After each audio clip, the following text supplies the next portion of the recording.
छोटी सी चिंगारी भी पूरे जंगल को जलाकर खाक कर सकती है। बाल पकने से कोई ज्ञानी नहीं हो जाता, ना ही धनायु और कुलीन होने से कोई बड़ा। ज्ञान की साधना करने वाला ही वृद्ध और महत्व होता है। हम ज्ञान वृद्ध हैं, इसलिए हमें भीतर जाने दो, या महाराज जनक और आचार्य बंदी को हमारे आगमन की सूचना दो। द्वारपाल, उन्हें भीतर आने दो। अश्वसेन, उन्हें भीतर आने दो।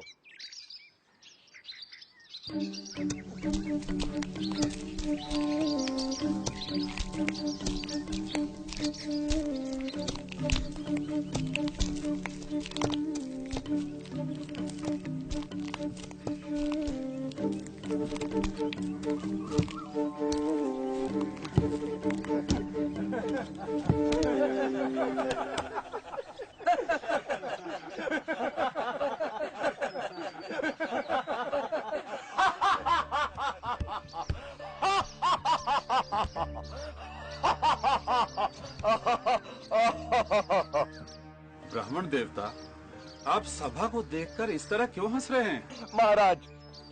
महाराज, मैं तो ये सोचकर यहाँ आया था कि जनक की सभा में आकर इन विद्वानों के बीच मैं आचार्य बंदी को शास्त्रार्थ के लिए चुनौती दूंगा, लेकिन यहाँ आकर मुझे लगा कि ये तो मूर्खों की सभा है। राजन, मैंने अपने हंसने का कारण तो बता दिया। अब आप अपने मूर्ख विद्वानों से पूछे कि वे किस पर हंसे, मुझ पर या उस कुम्हार पर जिसने मुझे बनाया? पूछो किस पर हंसे ये सब।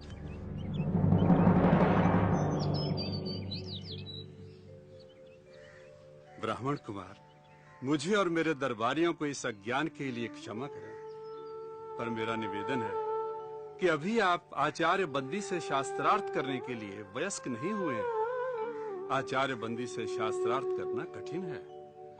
उनसे शास्त्रार्थ में हारने वाले को जल समाधि लेनी पड़ती है। इसलिए अभी आप और विद्या अध्ययन करें। राजन, आचार्य बंदी से शास्त्रार्थ के लिए मुझ पर गुरु कृपा ही पर्याप्त है, और जो अमर है उसे मृत्यु का क्या भय।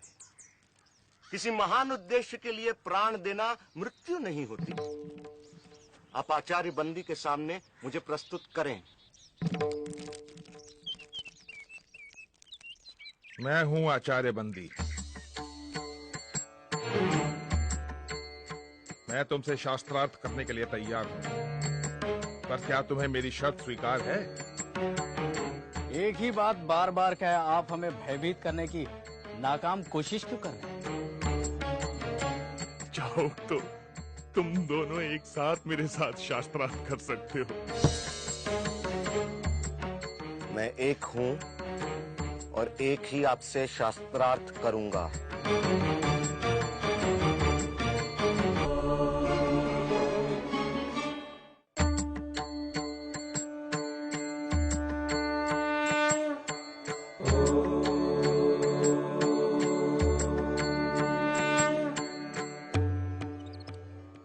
प्रपंच क्या है?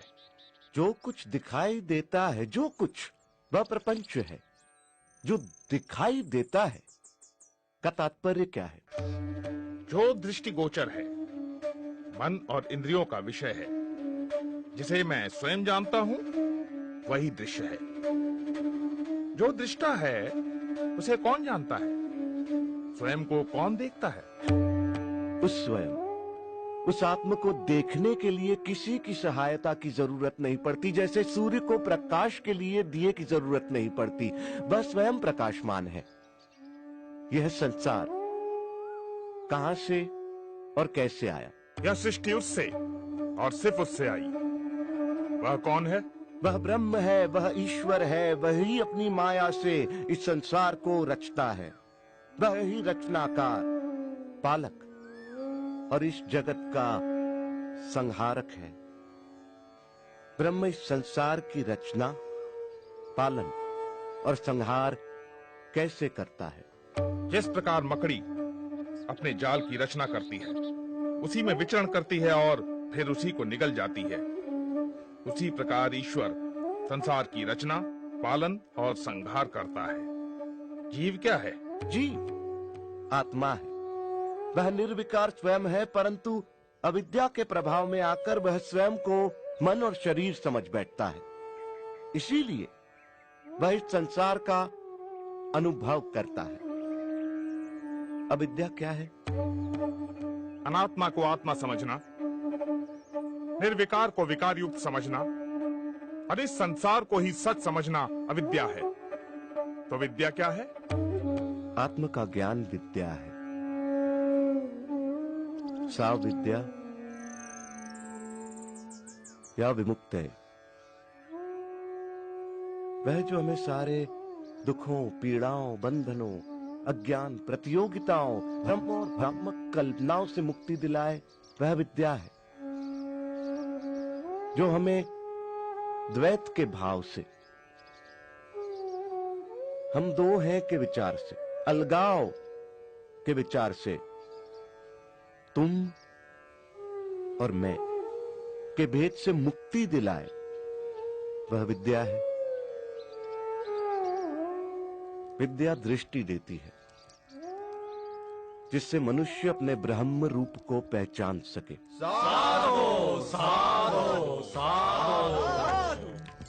ब्रह्म को जानने की प्रक्रिया क्या है? उसे जानने के दो मार्ग हैं। पहला मार्ग यह जानना कि ब्रह्म क्या नहीं है।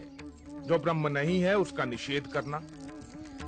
सब नाम, रूप, गुण, सदोष और परिवर्तनशील वस्तु का निषेध कर निर्विकार को जानना।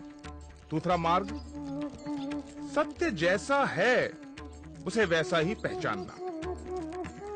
वह अस्तित्व रूप है, उसके बिना संसार का अस्तित्व ही नहीं है। वह ब्रह्म ही था, वह ब्रह्म ही है, इसलिए मैं ब्रह्म हूं, तुम ब्रह्म हो, हम सब ब्रह्म ही हैं, इसलिए सारा संसार ब्रह्म है। साधो साधो साधो। ब्रह्म को कैसे जाना जा सकता है? ब्रह्म को सही सामाजिक व्यवहार, आध्यात्मिक चिंतन, ध्यान पूर्वक सुनने, नित्य अनुभवों पर विचार करने और निष्कर्षों पर मनन करने तथा समाधि में जाकर जाना जा सकता है। ब्रह्म ज्ञानी के लक्षण क्या हैं? यदि कोई दावा करता है कि उसने ब्रह्म को जान लिया है तो वो ब्रह्म को नहीं जानता। ब्रह्म को जानने के साथ ही ब्रह्म को जानने का अहंकार मिट जाता है। क्या उसे तर्क से जाना जा सकता है? नहीं, परंतु तर्क सहायक हो सकता है। क्या उसे प्रार्थना और भक्ति से जाना जा सकता है? नहीं, किंतु प्रार्थना और भक्ति सहायक हो सकती है। क्या उसे योग व मनन से जाना जा सकता है? नहीं, परंतु योग व मनन सहायक हो सकते हैं।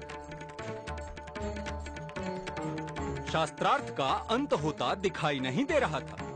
दोनों एक दूसरे पर भारी पड़ रहे थे कि अचानक बंदी निरुत्तर हो गए। आचार्य, उत्तर दें। आचार्य, उत्तर दें।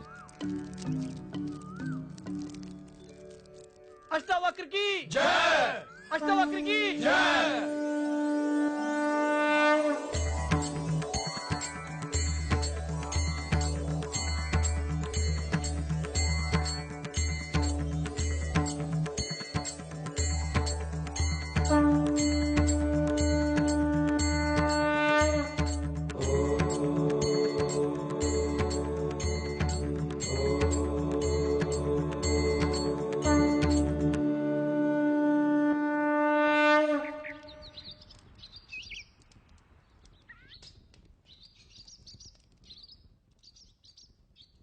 मैं अपनी पराजय स्वीकार करता हूं। मैं जल समाधि लेने के लिए तैयार हूं।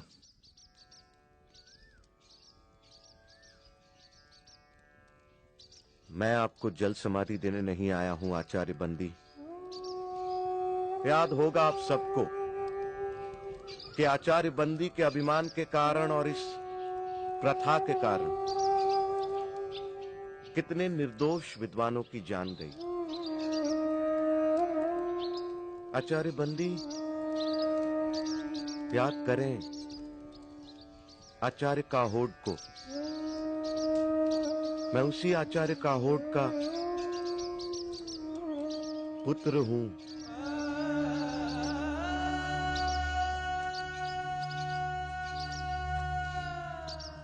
आज मैं विजयी हूं, आप पराजित। मैं चाहूं तो आपको जल समाधि दे सकता हूं, परंतु मैं ऐसा नहीं करूंगा आचार्य बद्दी। क्षमा ही मेरा प्रतिशोध है। मैं आपको क्षमा करता हूं आचार्य बद्दी।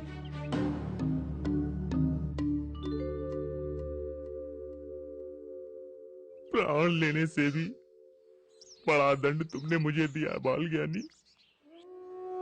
मुझसे पाप हुआ है, पाप हुआ है मुझसे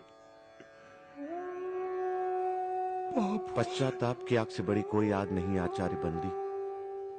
हर दिन इस आग में जला पवित्र हो, यही आपका प्रायश्चित होगा।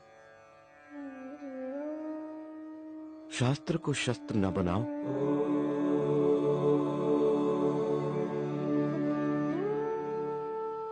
महाराज, शास्त्र जीवन का विकास करते हैं, शस्त्र जीवन का विनाश।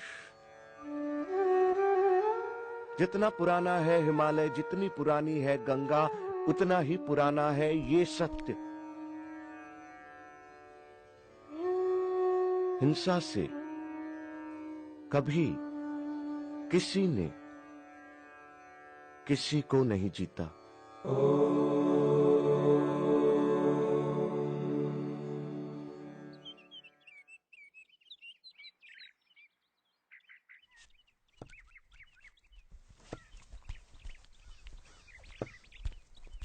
अहं निर्विकल्पो निराकार रूपो विभुत्वा च सर्वत्र सर्वेन्द्रियाणां न चासंगतो नैव मुक्तिर्न मे यश्चिदानन्द रूपः शिवोऽहं शिवोऽहम्। और उस दिन के बाद महाराज जनक ने जीवन लेने की यह प्रथा बंद कर दी। विवेक जीता, अहंकार हारा। अष्टावक्र ने सच कहा था, जितने पुराने पर्वत, जितनी पुरानी नदियां, उतना ही पुराना सच कि हिंसा से कभी किसी ने किसी को नहीं जीता।